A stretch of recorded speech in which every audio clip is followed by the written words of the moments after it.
Glory be to Jesus Christ. Pakati pedu tine vanhu vaMwari zvakare. All the way from Zimbabwe. Tina mama mfundisi vari pakati pedu. Tina mama mfundisi Shinurai vari pakati pedu. All the way from Harare. Hallelujah, hallelujah. Serving the Lord in the ministry. Hallelujah. Tina baba zvakare pakati pedu. Tina baba Kagande vari pakati pedu. Baba Kagande tinokugamuchira muguta muno. This is not the first time that these gentlemen are coming to this conference. This is their second time in the conference. Hallelujah. Madekani ano vana baba nana mai vakomana nevasikana nditenderei panguva ino ndikumbire vanondibatsira kubvisa izvi zviri pamberi panapa, nekuti ndakuda kusvedza mushumiri auye kuno kumberi. Dzimwe dzenguva angada kuzoshandisawo nenzvimbo iri pamberi apo. Saka ngatitapudzei zvinoremera nezvinonamatira. Titapudze zvinoremera nezvinonamatira, kuti kana taakuti area iyi ndeyake, Mwari vamushandise sezvaanoda. Haleluya, haleluya. Tine muranda waMwari panzvimbo pano. Haleluya. Vamwe vanomuziva, vamwe vasati vambosangana naye pedo, asi waitirwa zvakanaka. Nekuda kweGlory Connect ino, Mwari vatisanganisa nemurume anozvininipisa asi achireza shoko raMwari. Pane ari kundinzwa repanzvimbo ino.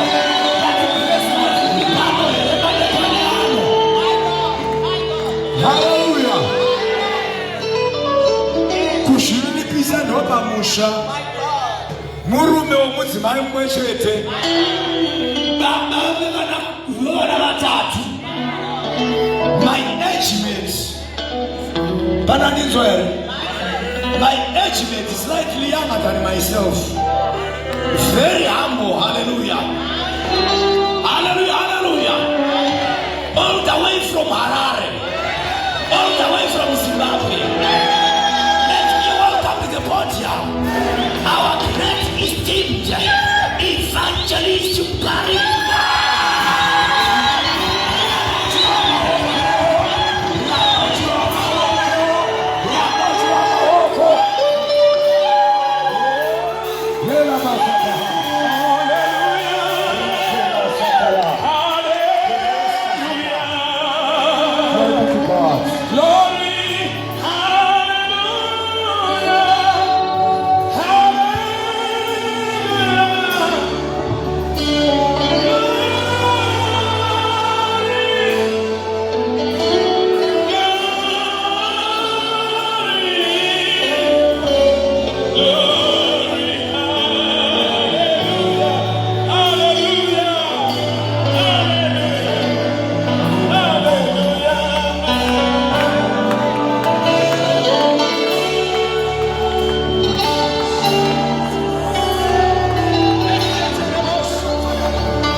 Amen.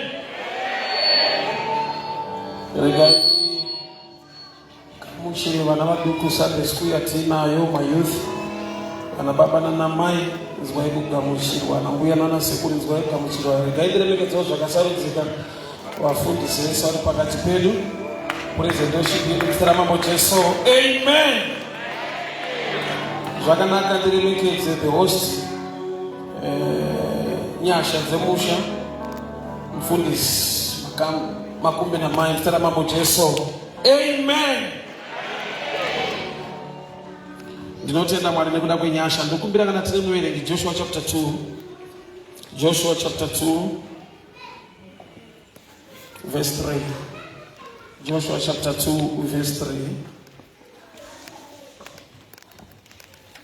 Joshua chapter 2 verse 3. So the king of Jericho sent his message to Rahab. Bring out the men who came to you and entered your house, because they've come to spy out the whole land. Verse 4. But the woman had taken the 2 men and hidden them. She said, yes, the men came to me, but I did not know where they had come from. At dusk, when it was time to close the city gate, the men left. I don't know which way they went. Go after them quickly. You may catch up with them. Amen. Let's keep telling about verse 15. Joshua 2 verse 15. So she let them down by a rope through the window, for the house she lived in was part of the city wall. Amen. God bless you. Father, we thank you for your word. Speak to us tonight. Instruct us, correct us, and empower us for the glory of your name. In Jesus' mighty name I pray. Amen. Chadatara pamusoro kumumwe mukadzi unonzi Rahabu. Watinoziva kuti mukuverenga kwaitwa nyaya chaiva chifeve a prostitute harlot aiva muJericho. But ukaramba uchiverenga shoko raMwari uchanzwa paakutaurwa pamusoro pemukadzi iyeyo kuti she became part of the genealogy of Jesus. Kureva kuti akamuvha kubva pazita rekunyadziswa akaenda pakuremekedzwa. She was Rahab the prostitute, but pane zvakaitika pakati apa zvakaita kuti azova munhu unogona kuremekedzwa akava murudzi runoti paKristu. So nyaya pano ndeyamambo weJericho, the king of Jericho, akatumira shoko kuna Rahab kuti buritsa varume vauya mumba mako. Rahabu chaiva chifeve. Kuva chifeve zvinongoreva kuti mumba make mune varume vaigara vachipinda imomo, ende vanhu vanga vasina basa nazvo. Ndo zvakaita kuti aqualify kuti chifeve. Pane whole line of business varume vaipota vachiuya mumba make. But musi uyu kune varume vakauya vakakonzera kuti mambo wemuJericho atadze kugadzikana. Mazuva ese kune varume vaipinda mumba maRahabu. The king was not moved. But kune varume vakauya mulife yaRahabu mumba make vane chekuita nekupona kwake uye nekutransforma from being a prostitute kuti azova tateguru muna Kristu. Zvereva kuti mambo wemuJericho ainge achimonita life yaRahabu. Rahab was a threat to the king to an extent yekuti mambo waipota achita research kuti kumba kwechifeve nhasi kwapindana. So mazuva ese haana message yaakatumira kuna Rahab nyange varume vaipinda. Asi musi wakatumwa maspai maviri, mambo wakati vanhu vapinda mumba mako ngavabude. Vamwe vaipinda vobva vabuda nguva yavanoda kumba kwaRahabu. But kune vakanzi ava titomboda kuti vatore nguva vari mumba mako. Chikonzero vauya kuzoita spy the land. Chandinoziva maspai haana kufamba achitaura muJericho kuti tauya to spy the land. Zvoreva kuti mambo is representing a demonic system inonyumwa kuti zvinhu zvapinda mumba mulife yemunhu uyu zvinochinja life yake. Saka dhimoni irasumuka kuti aiwa taakurwa newe kuti uburitse zvapinda pamako nokuti zvikaramba zviriko ukazvichengeta newe unochengeteka. Saka pane nguva yekuti unonetseka zvinoitika kuti Rahabu anoita sekunge ane problem namambo. Mambo munhu anoremekedzwa, is more like a president kuJericho. How can a man at this level came down kuzotaura nechifeve chemurayi? Saka uchiona kuti this king represents a demon. Saka uchiona kuti zvinokurwisa iwewe palevel yauri, unotonetseka kuti sei vachindirwisa kudai. Kufunda kwacho handina, hama handina, mari chaiyo zhinji hapana. But why zvinonenetsa zvakakura kudaro? Saka uchiona kuti Herod neimwe nguva akaisa a message kuti vana ngavaurawe, vana vadiki ngavaurawe. Iye ndimambo, a threat paumambo hwake vangatova vanhu vakuru. But apa ari waridi netucheche kudarika vanhu vakakura. Kureva kuti haasi kuuraya vana vadiki, ari kuuraya umambo hwangavigwa muvana. So there are times kuti zvinokufaita zvinotoziva zvauri kudarika iwe kuziva zvauri. Wakaipane nganumimwa nekuziva kuti munhu yanoenda kure, saka garai matorowa izvezvi asati atanga kukambaira. Saka iwe unoitsika kuti vanondimakirei sei vachindirwisa nemamiro andakaita, handina chandinacho kana kufunda handina, sei zvakawanda zvichindiwira. Mwechina inenge inoziva kuti pavana vaberekwa apa pana Mozisi anoburitsa vanhu. Saka chiri kufaitwa pana vasi vana. Zvinokurwisa iwewe hazvirwise zvauri, zvinorwisa zvauchava. Dambudziko nderekufungidzira kuti zvauri ndo zvaucharamba uri. Chinoita kuti iwe unetseke kuti vanotirwisirei at this level inyaya yekuti mweya, a demonic system, inenge yakaona munyika yemweya kuti munhu haasi ordinary, munhu ane nyasha dziri pari. Saka garai mamonita life yake. Hazvikunetsere kuti mambo wemuJericho aende palevel rekunetsana nechifeve. Nai mambo hamuna dzimwe nyaya here kudunhu menyu dzamungaswere muchiita?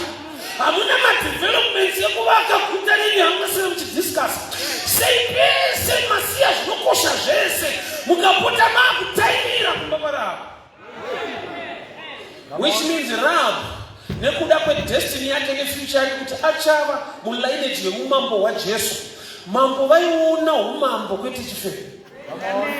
Nokuti Rahabu ari mulineage yakaunza mambo Jesu.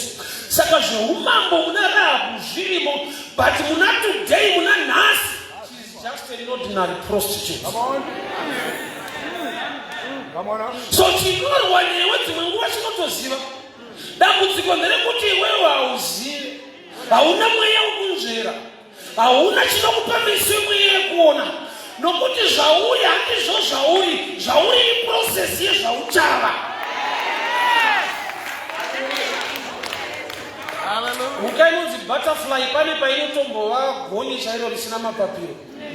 Mastages nelifestyle yebutterfly ukarisvikira pane imwe stage hautombofungira kuti kachabhururuka kana. Iprocess yekuti kazosvika kuva a butterfly. Saka sometimes life yako pauri nhasi zvichida ndinobona kuti Mwari mandirasa, Mwari makandisirei, gamba iprocess yekwauri kuenda. Saka pane mweya inogona kunyumwa nekuziva kuti iyi marriage tikairega vanhu vachidanana pane zvakanaka zvichaberekwa nedestiny yakanaka. Saka ataki yemarriage yako haisi nyaya yekuti iri ndo zvakanaka zviripo nhasi. Pane zvayakanakira munyika yemweya mune ramangwana. But dambudziko nderekuti iwe hausi kuona, mambo ndo vari kuona.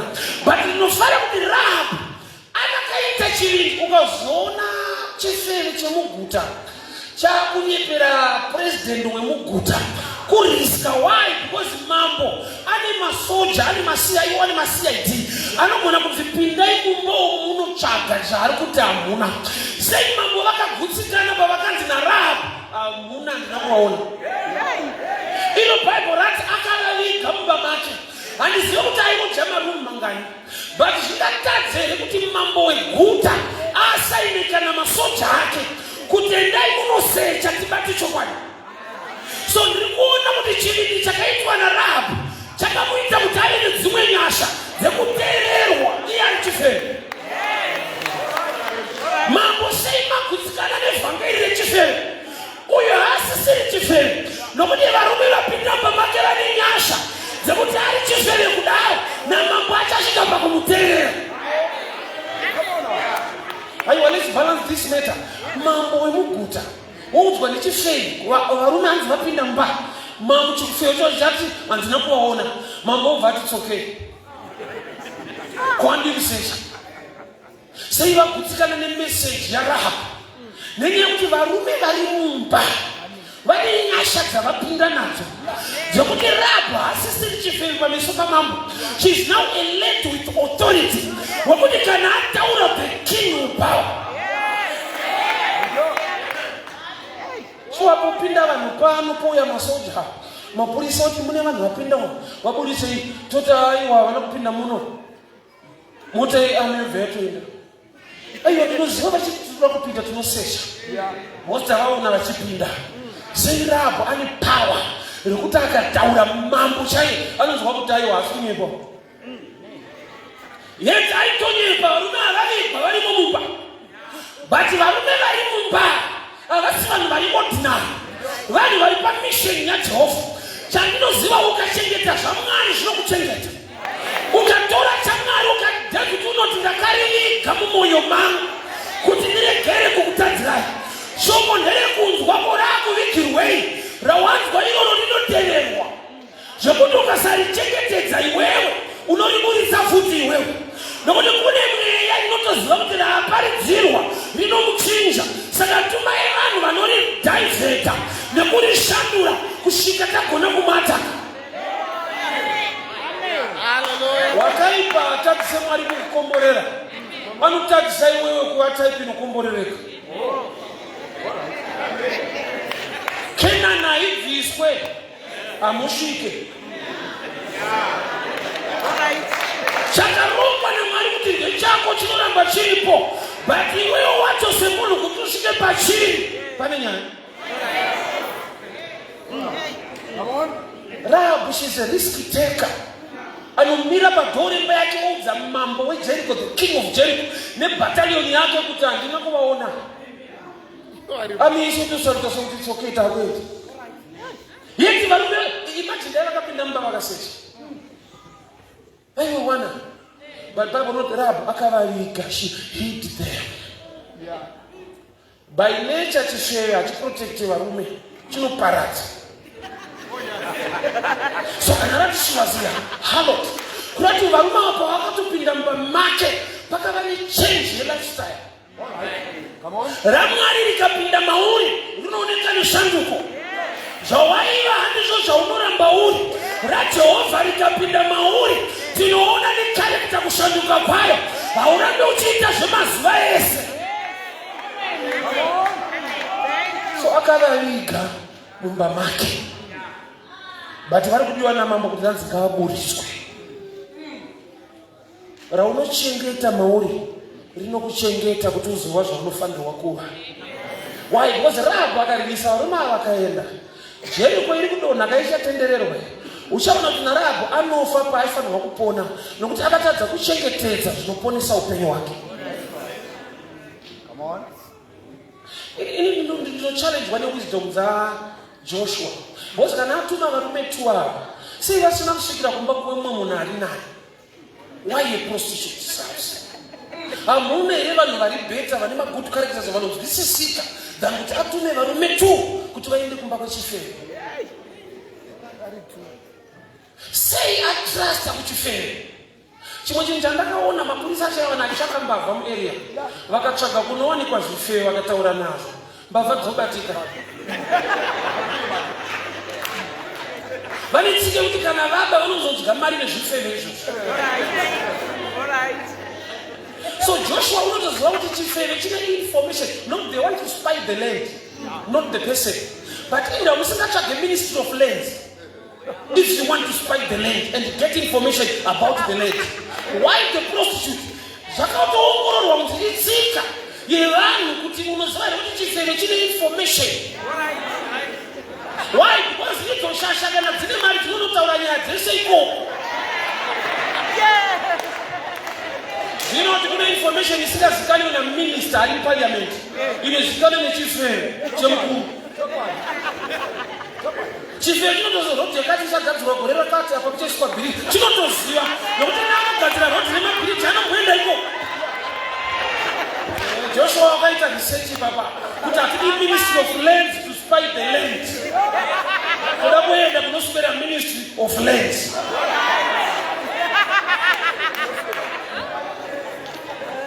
Hallelujah. Amen. So varume vakaenda kupamba chifeve chinonzira komambo kwaukugona kunyumwa here kuti mumba mapinda vanhu sei vari wise nevarume vapinda imwe intelligence ina mambo wacho yekuziva kuti kana murume achienda kuchifeve haatori mumwe wake kuti andei ukaona vatouya vari tumba kwechifeve haisisiri nyaya imwe chete nekuti vane tsika yekutombonzvengana kuti asi kuenda ikoko ko takaponeswa nenyasha taenda kaikoko ka taitonzvenga vamwe veda kuendwe muri tu wai chinhu chinonyadzisa haudi kuti umwe wako waziviwa kuti zvinonyadzisa saka varume chacho vanonzvengana but ukaona vakuenda vari tu haisisina nyasha so rumwe vakapinda mumba Rahabhu vakataura zvavakataura naye mambo akauya Rahabhu ndokubva aramba bhaibheri pataverenga pati ndokubva vazoburitswa varume vakabuda through the window. Why? Pa 2:15 because her house was on the wall. Imba yake yanga iri pamadziro. Tine nziyo dzatakanzwa whether in Shona ndebele yekuti ziyawa izitonga zeJericho awa masvingo eJericho. Those are good songs, but vakati shortesa imwe part. Rahabhu chakaita kuti asurvive although her house was on the wall. Haina kudona zvinenge zvinyowa nemiranyatsoka dzokorora ndakatsimbire mushopanzwa Rahabhu haana kuchinja pekugara masvingo paakadona Joshua akapa vanhu instruction endai mumba maRahabhu munoita kuti iye nehama dzake vabude. Rahabhu aigara pamadziro ndobva aita sungano nevanhu but vane process yekuda kudonedza futi madziro but haana kunzwa kunzi kana taakutenderera waisunduka. Her house was on the wall. Musada tipaverenga imba yake yaiva pawall chakadona kuJericho mao the wall of Jericho yakadona. So Rahabhu anga ari kupipa yaidona. Uchaona kuti ukaverenga further Joshua pane paanotuma vanhu kuti chiendai munoburitsa Rahabhu nehama dzake after the falling of the wall. Kuna kuti aigara panodona but nekuda kwekuti ane chamwari chaakachengeta Mwari hauna kumutendera kudona.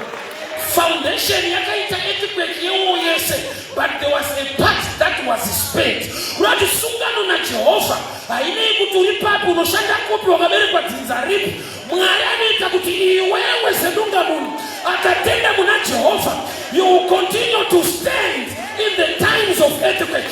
Rako business rinomira evamwe achidona nekuda kwekuti Mwari wawakatenda anotaurira earthquake kuti varanda vangu chengeta.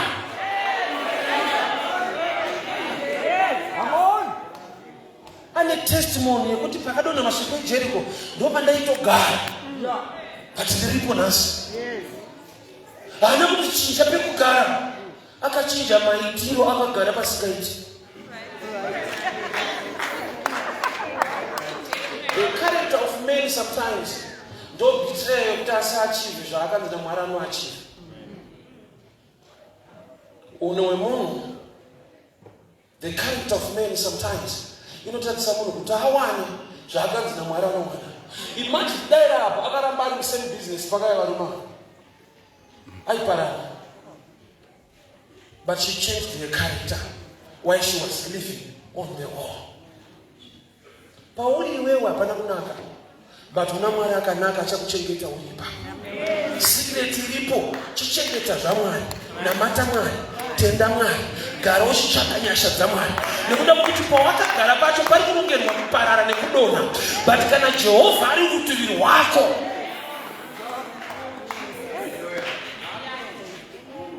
Rahabhu chifeve but chachinja character nekuda kuti kune zvaMwari zvauya mulife make kune zvaatenda akagamuchira. Ana Joshua ndokubva vatenderera navanhu vese masvingo eJericho akawira pasi. She survived. Survival yake iri pane chekuita nezvaJehovha pazvakauya. Bhaibheri rinoti time and chance are given to all. But this is my time. You need the revelation. You need wisdom. You need spiritual understanding. Sometimes Rahab akachengetedza vanuma gamba ndiyanga kuzochengetwa nawo. Munoziva kuti vatumwa vakaenda kuSodom neGomora havana kusvikira kumba kwaLoti. Bhaibheri rangu rinoti vakasvika pasuo reguta, the gates of the city. Lot approached those men. Akati kana ndawanyasha uyai kumba modya mozorora mangwana mupfurire mberi nerwendo. Lot ndiye akatokumbira vanhu kuti andeikumba. Havana kusvikira kumba kwaLot. The chance was given to anyone, but paida nemeso mwe yekuona. Pavakauya kumessage akatozoudzwa mangwana kuti tatifire brigade katonesa moto kuno. Saka vatotamba watowanirwa unyasha une mhuri yako maakubuda. Havana kutendera Sodom vachiparidza kuti moto uchanaya tipewo pekugara tirangarirei tiri varanda vaJehovha. There are times ekuti Mwari ngaakupe mweya wokunzvera. The Shunammite woman haana kudzwa naElisha kuti mukatipa chikafu mukativakira imba sokunoita vana. The man was passing by. Kune opportunities anoita pass by. You attract the blessing by revelation, by spiritual understanding. Abraham ari pasuo retende rake. Vatumwa pavaidarika akamhanya akawira mutsoka akati kana ndawanirwa nyasha uyaide kumba kwangu. Akakonesa vanhu vaizvipfundirawo zvavo. Maopportunities mulife ariko, but haasi munhu wese nekuda kwemaonero enyu pazvinhu zvacho. Nyasha dzakadurwa mulife yaRahab ndedzekuti nyange uchigara pamadziro, you are going to survive.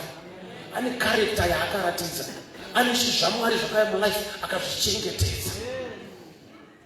I want to read a scripture tigone kubalansa scripture zvakanaka nekuti dzimwe nguva inogona kuva neconfusion. Exodus 16 verse 14. Mukandisira wapa inonditira zvakanaka.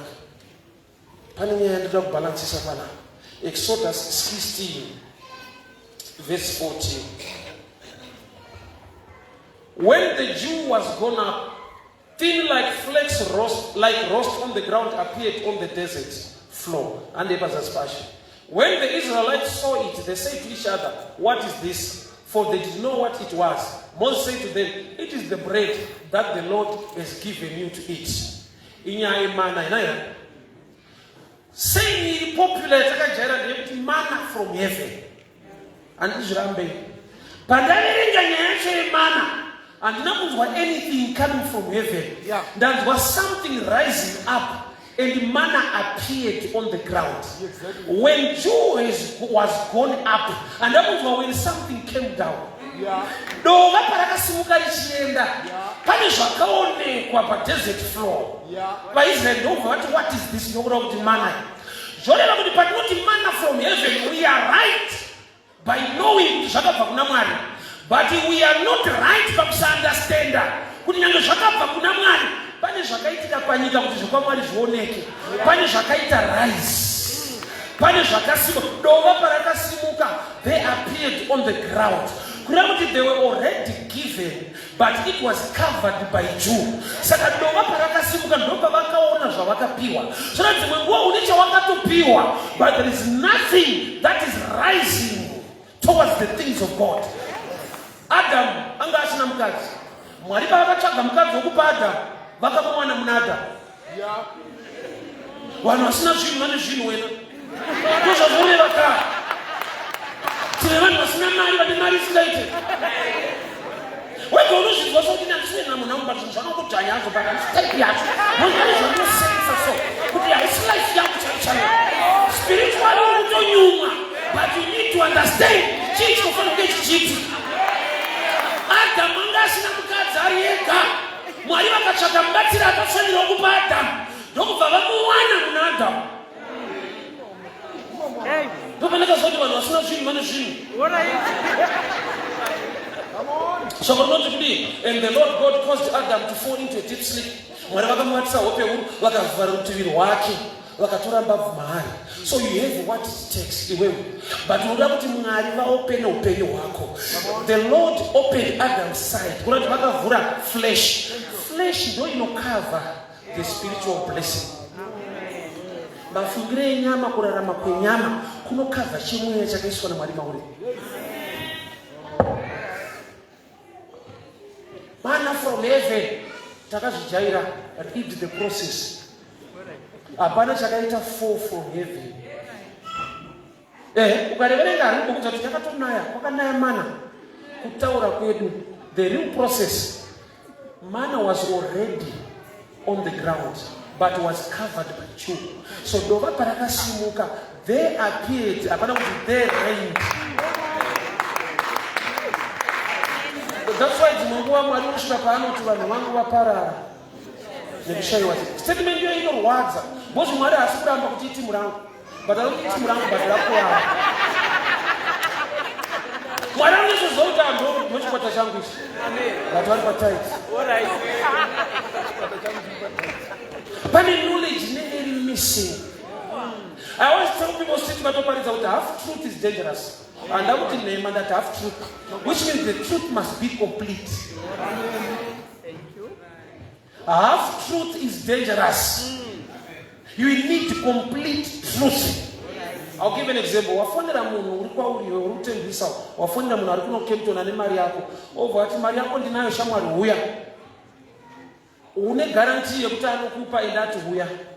But ukasabvunza, let's say phone yakati angokuti huya iri Cape Park. Unogona kuswera muno usina mari yacho. Was Cape Park yakakura. Azvino kuti wanyeperwa, une half truth, hauna complete kuti papi nguvayo. Genesis 22 verse 14. Tibobatsirana ipapa. Genesis 22 verse 14. It's Genesis 22 verse 14. So Abraham called that place, the Lord will provide. And to this day it is said, on the mountain of the Lord it will be provided. Apa ndo panobva nyaya yekuti Jehovah Jireh. Ini ndakakura ndichiudzwa kuti Jehovah Jireh zvinoreva Mwari anopa. Andina nharo nazvo. Tinongodzoka pazvakatangira. Abraham named the place not God. Abraham isusu mind that God. Ndiye Jehovah Jireh anopa. Andikuramba kuti Mwari anopa. But ukamoti Jehovah Jireh wataura nyaya inoda kuverifyiwa. Abraham haana kutumidza Mwari zita, akatumidza nzvimbo. Amen. He named the place. Kurati pa place pacho chichaga kuti pakaitikei. Abraham haana kusvika pagomo ndokubva apiwa. Abraham akasvika pagomo ndokubva apa kuti apiwa. So the way zvinongoreva kuti Mwari anotsiva mapiro ako. Saka richiti ukapa uchapiwa, richiti uzosati uchapiwa. Anenge ashaka itsitsi.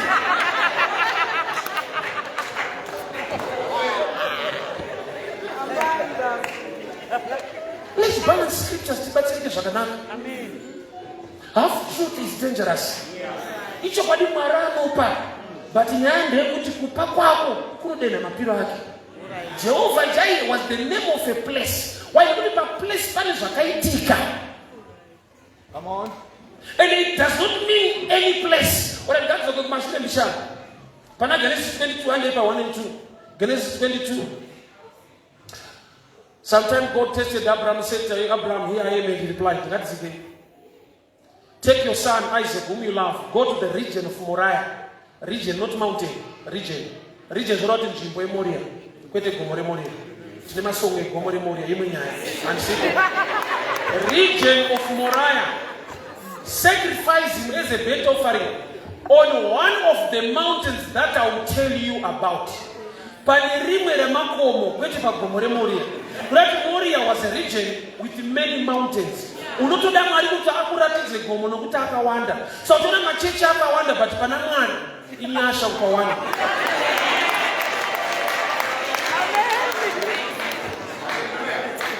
Now, number one thing, you must locate the right mountain in the region of Moriah. Nokuti apasi pese pa uchaona zvinoita Mwari. Mwari wedu ane omnipresence. Anowanikwa kwese. But haratidza umwari hwake pese pese. Mubhawa arimo but hamuna munhu anomanifesta muparidzwe asarimo but haratidzwe umwari hwake uko.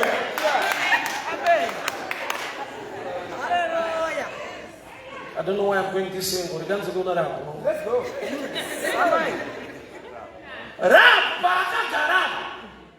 Anamgara by choice and I'll show you. Vanhu pavakavaka Jericho vakaisa maoza avo. Sei Rahabhu agariswa kumadziro. She was a legend in the society because she was a prostitute. Kumadziro ndekwei haisi favor. Ndekwekuti kana hondo yauya vanotanga kukuvadzwa ndo vatichaziva kuti kana Rahabhu afa kune hondo yauya.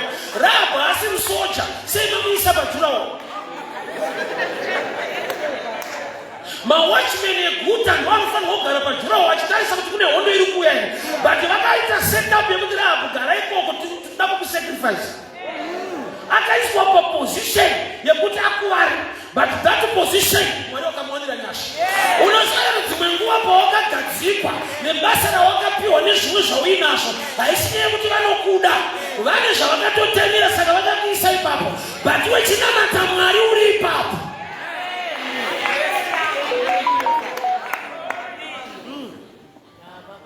Sawakaipa anokupa kunzvera situation yako nenzvimbo yauri wobva watoneta wobva waora moyo kuti kana tiri pano vanhu vacho havandidende kana Mwari achikuda vanhu vakasakuda haisi nyaya yasitei.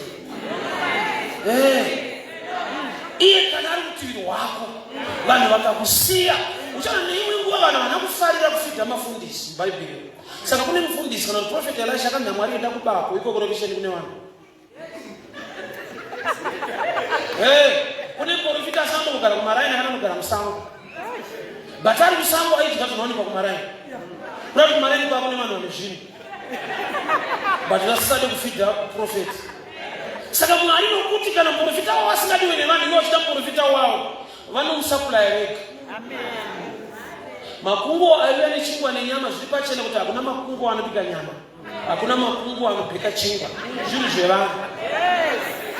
Vasiri kuda. But Mwari ari kuda zvako. Iwe usatoona kuti kune munhu unomaka urigera kubatsira but haaparari. Mwari akada zvake kana vanhu vakaregedza. Mwari nenyasha dzake. Bhaibheri rinoti ruoko rwaJehovha runa kupfupika. Maria paakabereka Jesu haana kupiwa makorokoto nevanhu mumaraini make. Bhaibheri rinoti mawise men vakati tabva kunyika iri kure from the east. Sei muloko vasiri kumupa. Vane imwe reason nekuti kana uchiri munhu ndeyemweya uchapiwa nemweya hatidi kuvharwa pano. Vanhu vanotendika. Mwana mdiki wakativhara mweya. Chione nhubu yekudenga iwewe manje. But Mwari nokuti mwana wavo vanomuda. Malocals vakasauya nezvipo ruoko rwaJehovha runa kupfupika. Bhoro chaMwari nezvaMwari ukazviita ukazvirarama uchaona kuti your God is so international hasi local. People can reject you kumaraini kana kudzinza nekumhuri kwako but iye kana akuda nyika nekuzara kwayo ruoko rwaJehovha. So Rahabhu was a reject in society. But zanzi vakatuma vanhu kuti ende unoshedza Rahabhu nevanhu vari mumba make and in the household. Musociety hamaenyika dzichifeyo kuenda kumba kwake kunonetsa. Mukabatanidzwe panyaya yake. But chemusi uyu manje mukasaenda kwaRahabhu manyura.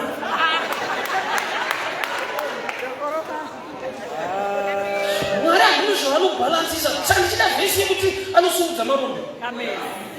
Ndakati ndo vhesi yedu kunyanya isusu time yedu. Vakapasa amweni muchatsvaga peni pemagraduate but pedu marombe takapawana. Vanosumuka marombe ndakapawana ende Mwari uyu harevi nhema. Peshasha handizive handisi shasha ndoverenga muarea kwangu chete. Kwedu marombe kuriko. Saka panozongoita kunze ndepekuti asiwo unorema zvekuti ari kukutadza kukusumudza. Wasa anosumudza marombe paurombe huripo pokusasimuka. So ndakadiscover kuti iye kana achikusumudza marombe achiagadzika pachigaro namachinda kwawagadzika wabviswa kuguruva. Saka ijutire rombe kuzumudza guruva nokuti ukaenda neguruva rako unoswera wadzoka. Iwe usati wanamatirwa ukapinda basa next month ndokuwadziwa. Harichengetwi nemunamato, rinochengetwa necharacter. Unodzingwa basa rawakawana neprayer. Uzwa, kana kuchitanga kubaswa na 9, wanamatirwa wana basa wosvika na 10 ndereminamato, unodzingwa. Remunamato rinopera nokuti akanamatirwa hatisi kudhonza musha.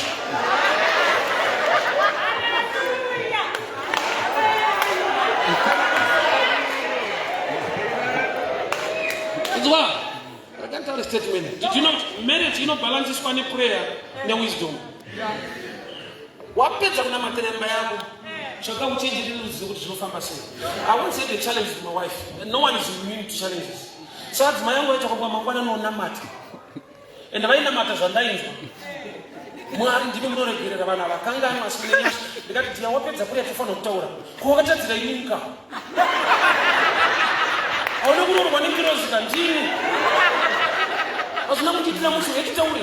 Wabva kupureya kutaura kabva zvinotodawo futi titimbotaura. Wazvinotoda wisdom. Mune nyasha baba mushauri wangu. Unoenda uri kupureya kudaro. Akatadzirwa ndini ka.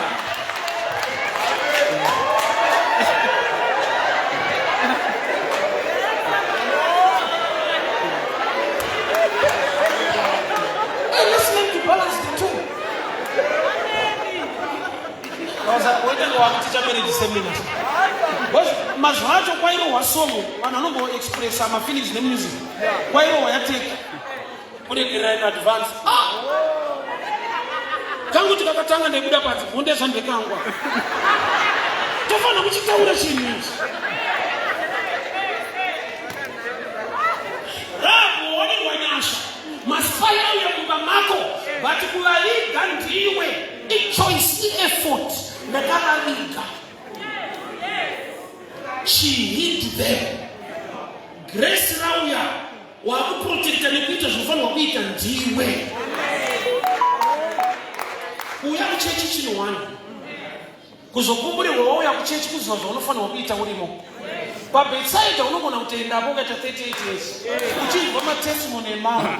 Matestimony evamwe ni sign yekuti pawakauya pari right but iwewe zvako hazviti. Saka munhu kana akachinja chechi, Bible raanenda naro kwaari kuenda ndo raishandisa kwaakabuda hatinginiwani. Anotoziva kuti handinyepe bandine nharo. Saka anomudzigira kuseri.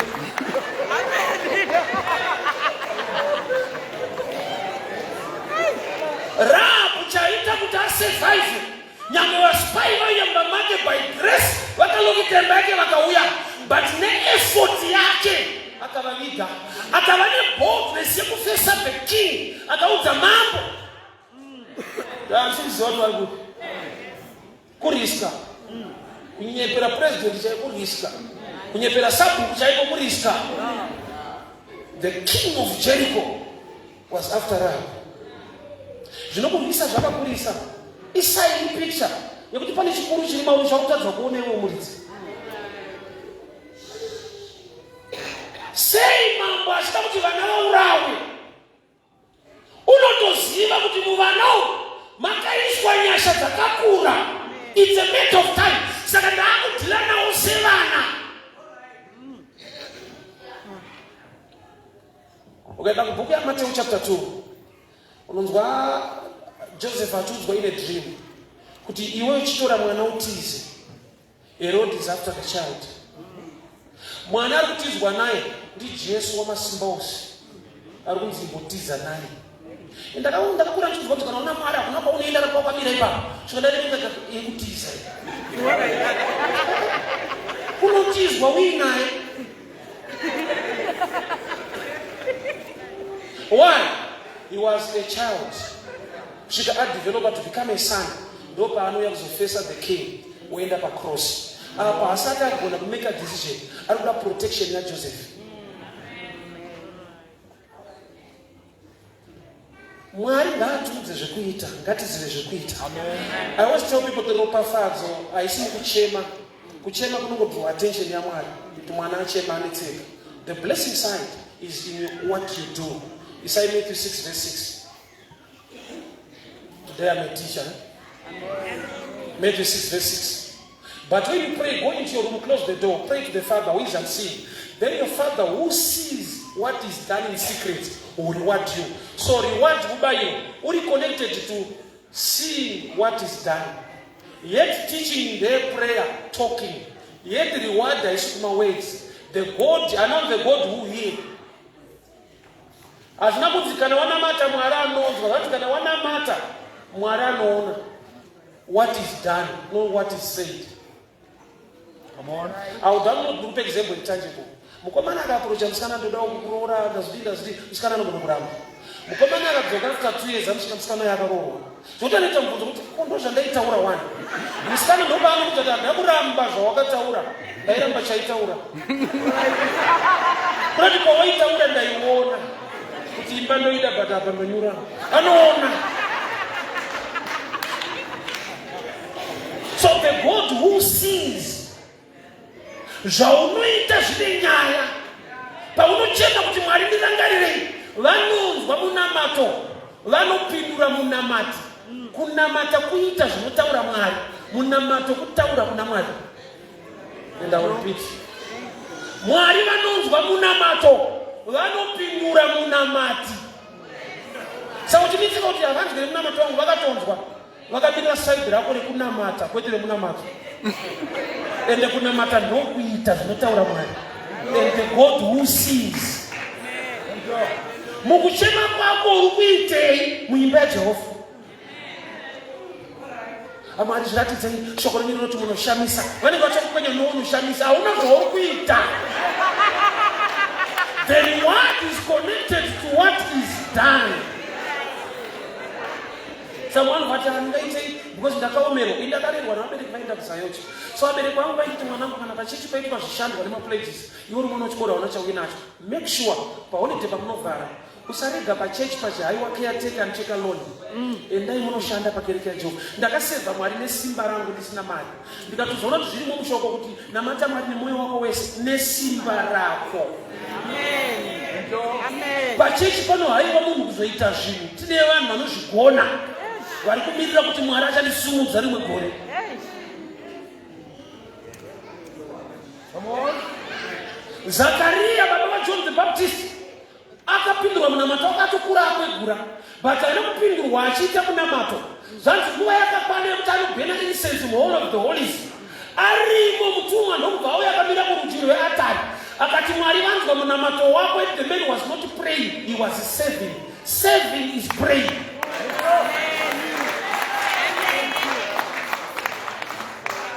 Inzwa nzara yekuitirawo Mwari. Isitakaudzwa zvinoitirwa vanhu naMwari. Kuudza vanhu zvinoitirwa vanhu naMwari. That's preaching, kuparidza. Kuparidza kunoattracta munhu kuti auye kuna Mwari anogona. But kudzidzisa kunoita munhu wacho achigona kugonerwawo. Ndine mwana kumba mfana anonzi Divine. Pandaitauya kunoku ndakapa sister vake mwana wangu mukuru $10. Ndikati weekend ndati muende naye kwaanonotamba zvinoita $10. Ndansina 10 nande 50. Ndakabudisa 10 ndine 50. Iye ari mwana wangu ndichimuda zvakanyanya. Ndakashanda nezera rake kwete nezera rangu. Saka kune zvimwe Mwari zvaanoita nekuda kune zvauri kwete zvaari. Saka unoda improvement hakusi kudenga ndekuno. Ukasakura une zvimwe zvekuti Mwari anokupa mari ngezera rako. Kuchema kuita kuti ukure kunoita kuti unzwirwe tsitsi. Kana kuchema kuti mari ishoma nongoza kuti but size yako zhinji yako 10. You need to grow in the things of God. Rab akavigava mumara akavavika effort yake kunzwisisa zvauya mumba make kuti zvaMwari zvoda kuchengetedzwa zvaMwari zvakuda tichiparticipate. Baba akazovhura kuwindo akavadzikisa netambo through the window because the house was on the wall. Ndiye akamira akasunga tambo yake akati chidzikai netambo muende. Ari kuprotecta zvaMwari zvichamuprotecta mangwana. Vanhu vane zvavakagona kutaura musociety nevarume vakaimba marapa but at the end akaramba akamira pakadonha madziro. sungano yaJoshua naMwari ndeyekuti mukatenderera madziro anodonha, but pavakatendera nyangwe madziro akadonha, Mwari haakanganwe vake. Mwari vakatendeka havakanganwe pane sungano yavo. Saka tona indainetseka kuti sei Mwari vachiti pane statement kuti Jesu mwanakomana waDhavhidha. Akarera Jesu ndiani? NdiJosefa. Sei Jesu asinganzi Jesu mwanakomana waJosefa? Inenge chingonzi Jesu mwanakomana waDhavhidha, ndinzuro yeongoni. Pane secret yakaitwa naDavid. David character yake aitorera vanhu vakadzi vavo. Ukabvunza Uriya anokuti akatourayirwa madhamu wake kufa chaiko. Abigail chayekuti atoya kumba kwaDavid. David anetsika yekutorera vanhu. But pane 1 Kings chapter 1 Bible rangu rinoti kune musikana yemhandara inzi Abishagi akanoiswa mumba maDavid mugumbeza chaimo. David mambo havana kumubata. And Abishagi was a virgin. But aiurayira vanhu vakadzi vavo mhandara payakauya abati. Why anoziva prophetically kuti mhandara ukwana yauya kulineage kwaDavid inoda kushandwa naye naMwari kuti ibereke Kristu. Saka mukadzi waMwari haabati kuve vanhu mutora.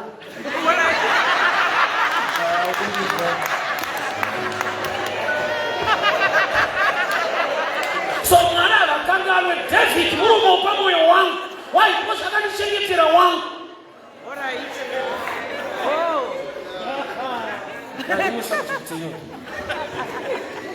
Rahabhu ndiye akaviga varume ane effort yaakaita, aigara pamadziro, but varume vaimba make akaziva zvekuita navo. Problem ndeyekuti shoko rinoparidzwa hauna chekuita naro, ingoti powerful wotenda, powerful wotenda. Life haichinje nekunzwa vhangeri, life inochinja nekuita zvinotaura vhangeri.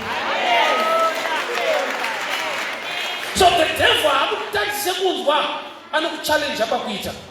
Kana kunobva muchechi kwacho haana basa rekuti nokuti kana kuuya isi nyaya. Peter akatevera Jesu wamuisa akatiza muGetsemani. Peter akatevera. Ndikatoita funga kuti Peter is the strongest because atevera vamwe vatisa. Kuzonzwa kumberi ukakunzwa uyu mumwe wavo ndokubva aramba ka 3. Kuti Peter anotevera kuti anorambira mberi. So mukandofunga kuti Peter aenda uya ari right ndiye atori wese. Itime isingarobve kuchechi inouya kuzoramba zvinotaurwa imomo.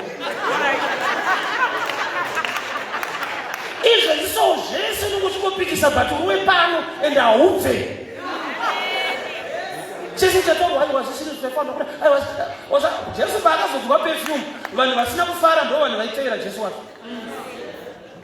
Vakatoti what a waste, perfume yatambiswa ichizorwa Jesu wavanotevera. Kumutevera nokumutenda zvakasiyana.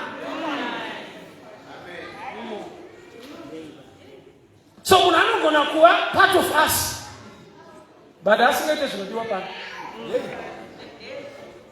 I'm sure my time is done, but ndandikudze nyaya.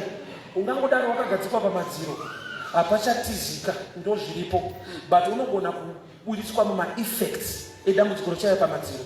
Vana veIsraeri vakatofamba mugwenga vakamurarama 40 years no nzara, kureva kuti kwavari ranga risiri gwenga, raiva gwenga kune vamwe. Kwavari it was a place of blessing. Imagine every day 10 o'clock okuseni Moses aingobata mic oshedzera kuti kuchingwa kuma 3 oshedzera kuti kunyama ozona kuti munhu adzibva.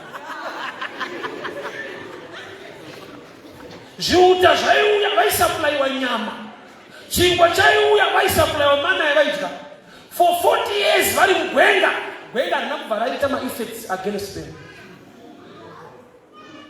So nyaya yezviti akwatiri kwacho hakuna kumira mushe, cheka kuti iwo kwauri kwacho wakamira sei. Nokuti dzimwe nguva vamwe vari kuitirwa zvakanaka kwaunoti hakusi right. Life ipapo analyze mushe. Ndakatara neyuthi yangu ndikati vakomana vacho mazuva ano havasikuroora.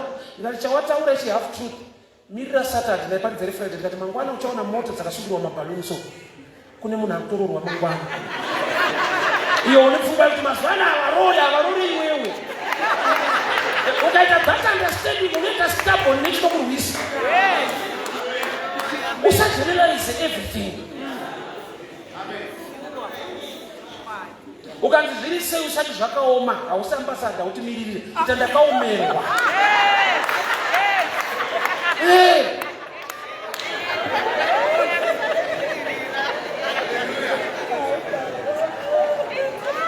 Rahabhu ane testimony pamadziro. Vamwe vakasangana nedisaster pamadziro akafanana neiwayo. Difference ndeyekuti wakaita ine zvaJehovha pawakazviona zvichifamba. Iva nemwoyo unorwadzirwa zvaMwari. Uone kuti Mwari vanokusiya. Chamwari ukachichengeta chinokuchengeta. Ukararama shoko rake, even kwanzi kune kuzungunuka, Bible not 10,000 ku right or 1,000 ku left, but iwewe nekuti uri waJehovha, you will stand. You will stand during hard times because you serve a God who is so faithful, a covenant keeping God. Wanarenga zvakanaka noti Rahab as a sign yepamba pake akasungira a red scarlet mucheka mutsvuku, a picture of the blood, which means kana ari muropa raKristu anochengetedzwa. Saka wakanzwa neimwe nguva vari muEgypt kuti when I see the blood I will pass over, not when I hear good music muchiworshipa. My principles sometimes vanhu vanakanganisa munhu akatambudzika anogona kutsanya otoshamisa kuti ndakutoonda ndichitambudzika futi. Jesu neimwe nguva akati vadzidzi vake zverudzi urwu kunati kuziva zverudzi rwacho zviri kukunetsa uzive kuti zvinoadhireswa sei. Usageneralize chinhu chese kuti chese chinhu chese chinoda prayer. Most of the prayer is the master key. Prayer is one of the keys. Pane panoda giving, pane panoda worship, pane panoda humility. Ziva kuti zverudzi urwu zvinoda nyadzi kuti zvipere. Ndakataura mukomana akapfimba musikana akarambwa achinzi hauna mari. Anzi hauna mari, anonzi hauna rudo. Unoda kutsvaga musikana. Tsvaga basa ka hauna mari. Hazvina kunzi hauna rudo. Hai.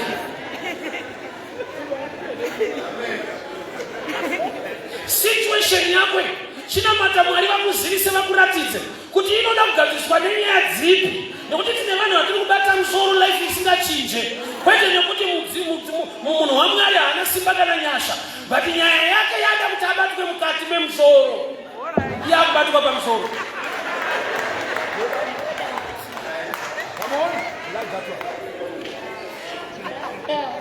Kune maissues anoda wisdom, asikatomboda prayer, anoda kuchange. I'll finish with this. Matthew 25. Vakadzi vainzi they were foolish. Remember they were virgins, but yet foolish. Kuva virgin picture purity, picture yekuzvibata, but vakapinda mugroup remafoolish.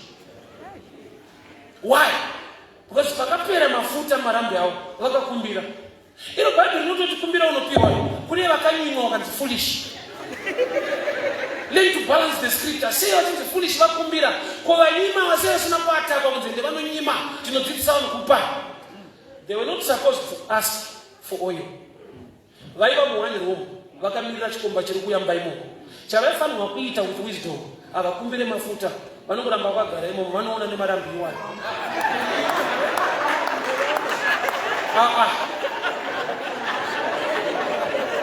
Problem ndeyekuti unotoda kuti rako rifute.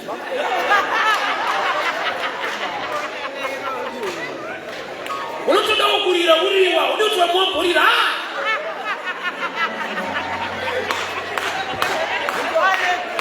Chaita kuti kugariswe wani mune vane mafuta akawanda. Mwari ari kuti learn to be humble, nekuti grace dzatinopiwa dzakasiyana, but tinosanganiswa nechinhu chimwe chete chanonzi Kristu. Vakatobva ipapo vakanotsvaga mafuta. Nyange vakavawana mafuta mukati muchikomba chinosara chichiuya. Ndopandakadiscover kuti kune vanhu vakuita business remafuta but vasina basa nechikomba. Bosi kune kwaari mafuta, chikomba chiende futi ikoko.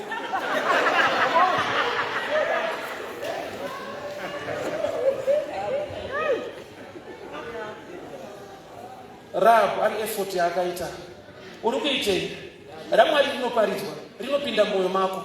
Unoriviga here, unorichengetedza here, unoriprotecta here. Nekuti zvauchaita neraunonzwa ndozvichaitika pamusoro pelife yako. Vaunonzwa vachipa matestimony aye vanopinda muno, vanoparidzirwa muno. Saka matestimony isaini yekuti mauri muri right. Saka problem ndeyani? Ndakati andigononyepera vabereki vangu kai kuti maticha anga asiri serious, saka ndakafoira because aigara pasaidi pangu apaka pasi. Noti manotsi ataipiwa anga ari right. but aisvikira pana tsano wasiririse chete. Because kana muhongo akaita ma-A kuti manotsi aitisa ma-A ida yakonvheta toisa kuma-D necharacter nekusaconcentrate. So being in the right place is one thing, but doing the right thing is choice. Anonzwa kuti kuverenga bhaibheri hachisi chipo chido. Chipo kuzorinzwa kuverenga chido. Saka munhu akanda asibaiverenga asinganzwi, Mwari vakanzwa kuti haanzwi because ane chido. Iva nenzara nenyota, iva nechido nezvinhu zvaMwari. Mwari ngaaone shungu dziri mauri. At your level, try to do something towards the things of God. Mwari ngaaone nzara neshungu dziri mauri. Ndati Mwari anonzwa munamato, asi anopindura munamati.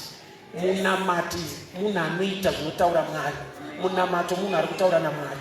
Tsitsi dzavo dzakavigwa muunderstanding yezvinhu izvozvo. Rahabhu varume vauya mumba mako ukasavaviga vakangoonekwa newe wafa. Zvakutoda effort yako kuchengeta zvaMwari nokuti zvinokuchengeta. But hazvidakise kusociety isingazive Mwari. Pese paunoita chinodiwa naMwari, usatarisire vanhu vasinganzwe Mwari ende kumuziva kuti vakomberere maoko vafari. Zvafanira koni Mwari akatokudana, usatarisire kuti adzi nangu vachandigamuchira ndakadana, havazvizive ka. Mwakadana wewe enda havana mboudzwa kuti murume ndakamudana mubate musha. Unodana zvokuti unishamba kuti ndiye kumba kwako havazvigamuchira. Ka because havana kuudzwa ka. Havana chavakanzwa. Watofudza kuti atisi kudhonza musha wakunyeka. I remember pane paridza kustreet kuwadzana. Munhu akati baba zvakatanga sei? Ndikati takamunzwa izvi Mwari vachitaura neni. Usa munhu akafanira kubhozi kune vanhu vana type yaMwari asingataure nemunhu wese wese. Zvoti Mwari tandaitorota zvando zvinoita unopenga ndanga kurota. Anaifanira kumutsamwira azive Mwari wacho ende haana kutaura naye. Ndikaparidza parengi ndikati Mwari anopa kunaka ndikuenya kuti wanokunyimirira nandiende rabva pamusana. Mweya Mutsvene ndopa akanditsa kuti kuparidza kutaura zvinoita Mwari, kupupura kutaura zvawakaitirwa. Saka usatadze kuparidza nokuti hausati wane testimony yechinhu ichocho. Uchiroja ziva kuti Mwari anopa dzimba. Zvokuti asati apa iwewe inyaya iri personal, but iye saMwari anochigona chinhu. Wakaita ini shoko rakaparidzwa gore rese ravakapinda mauri, but unawo zvawakaita naro. Wakaririga here kana kuti parakapinda wakazoriti time tombo waburitsa. Kuti vangatiwo kudii kuchechi ko. Saka kune vanhu maona nezvavanoita zvinhu. Mukadzi weshunamme paakanzi naElisha, gore rinouya nenguva inochava nemwana. Haana kuti areceive, haana kuti thank you. Verenga zvakanaka rinoti, akati musanyepera muranda wenyu. Haana kutenda. But Bible rinoti gore rinouya rasi nekusatenda kwese iko ndokubva vane mwana. Kurati action yaakaita yekuvaka ndo yakava louder than mashoko anotaura. Chaunoita ndo chine voice kudarika voice rako. Shumira Mwari. Tinouya kuzonamata tichichema kwaari. Tinodzidziswa vanhu vakaudzwa zvinoitwa naMwari, havana kuudzwa zvaiitwa nevanhu vatinoimura vakasumudzwa naMwari. Mwari waAbhurahama. Abhurahama kune kwaakatobva kuhama dzake akadzisiya achiteerera Mwari. Mwari waJoseph makamuita mambo kuEgypt. Ari kuEgypt akambotiza mai Potifa, iwe hautize, vari kutotiza iwewe. Unotoona kuti Mwari waJoseph haumukwanisa.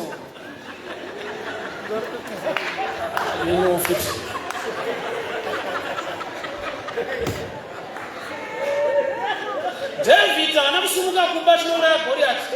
Akatozouraya Goliath asumudzwa nekutumika. And remember, he was already anointed by Samuel, but aitumika unanointed. Iwe kungoita tumadreams so watone protocol. Hauchatumika. Watofaga.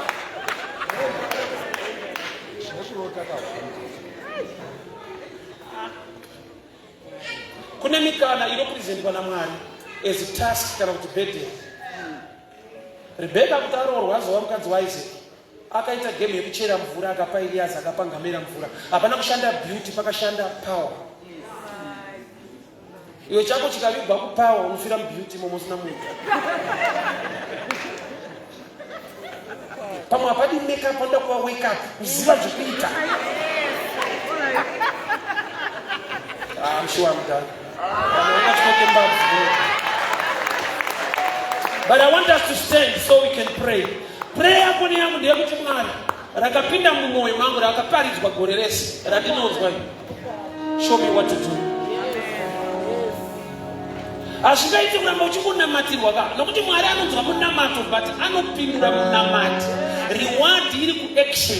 Ende munhu wese sedunga munhu nokuti wakaya kuzonamata Mwari. Rinoparidzwa rinoshumirwa kwauri wakaitei naro. Rawakachengeta rinokuchengeta. Rawakatenda ukariita rine maresults. Wasachiri ndinobowa kunamata usina maresults. Enopedzwa kuti pepa muchichecho inopawa pamwe Israel. No. Secret ye reward haisi mutype yechurch. Iri mutype ya believer anoita zvinoparidzwa kuchechi. Itaski yako yandiri kukupa nhasi. Wakaitei iri rinoparidzwa iri.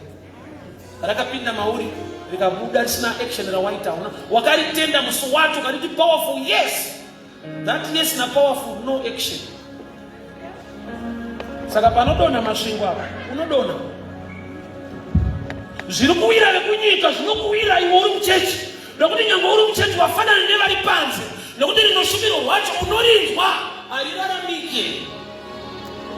I want us to pray. God, show me what to do. Father, we thank you for your word. We thank you for your grace. Makamuranda rapo kubva kuva chifere akavata tekuru wa Kristu.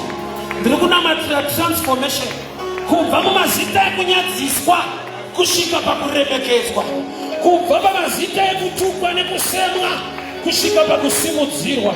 Rangarirai vana venyu manerano Jehovha. Ndiri kutaura mweya warapo weupenyu.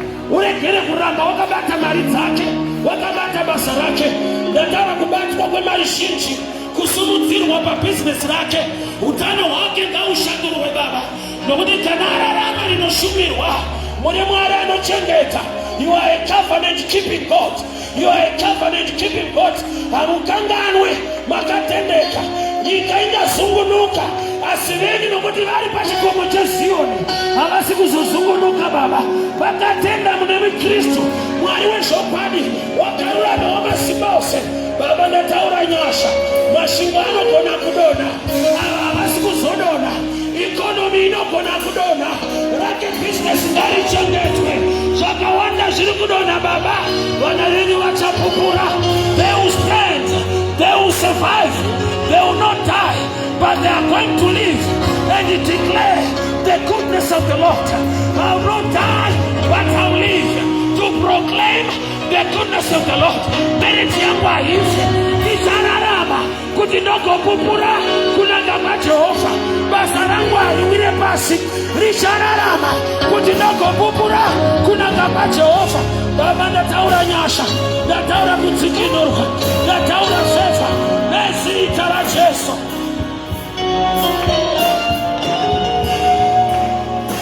Thank you so much for not telling us to do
toda kubatanza maoko zvakare kutende muranda waMwari Evangelist Mparinga Mwari vatitire zvakanaka tinotendai muranda waMwari nekuda kweshoko ramatiburisira panzvimbo ino pane vanotenderana neni here taitirwa zvakanaka tikagurura kutenda kuna Jehovha. Hallelujah! Promise me, are you going to invite someone tomorrow? Yes. Are you going to tell them about Glory Connect? Are you going to tell them that the Lord our God is speaking to us? Are you going